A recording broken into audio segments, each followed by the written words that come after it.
नमस्कार मंडळी, आज चौथी माळ. तर बघा सूर्याने आज किती छान दर्शन दिलंय.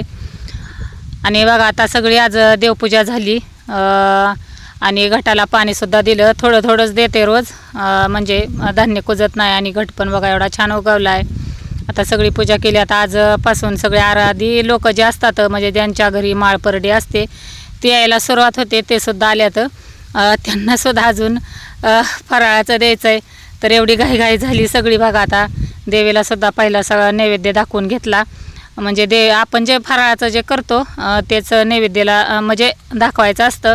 तर बघा आता म्हणजे ज्यांच्या घरी परडी असते ना, ते येतात असे. तर त्यांना हळदी कुंकू लावायचं, वातीसाठी तेल द्यायचं.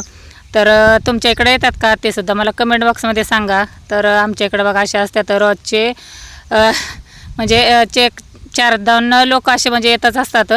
तर आता आजपासून सुरुवात झाली. सगळ्यांना आता फराळ दिलं, दक्षिणा दिली. तर घट बघा एवढा सुंदर छान उगवून आला आहे. आता मस्त मला सुद्धा प्रसन्न वाटतंय एवढं. म्हणजे आपण जे करतो मनापासून देवीचं काही ते सुद्धा होतं. तर इथं बघा आराधी लोक माझे बोलत होते बायका की सीताफळ भरपूर लागले, त्यांना म्हणलं काढा. तर त्यांनी काय काढलं नाही.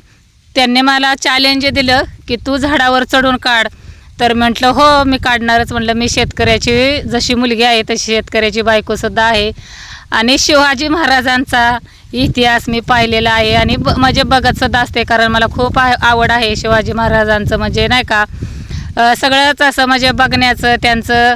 तर चला म्हटलं मी सुद्धा झाडावर चढू शकते. कारण मी बरेच वर्ष झालं चढलेली, पण चला बघा मी झाडावर चढून एवढी सीताफळं काढली. मला सुद्धा खूप आनंद झाला. मग शेतात गेले बघा भेंडी आणायला. भेंडी म्हटलं की दिसाडच तोडायला येते.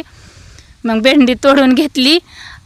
आता चला म्हटलं आपल्या फराळाला उपवासाच्या झाली तयार. तर बघा आकाशात एवढं छान असं इंद्रधनुष पडलं होतं. खूप भारी असं वाटत होतं. तर चला आजचा व्हिडिओ कसा वाटला नक्की सांगा.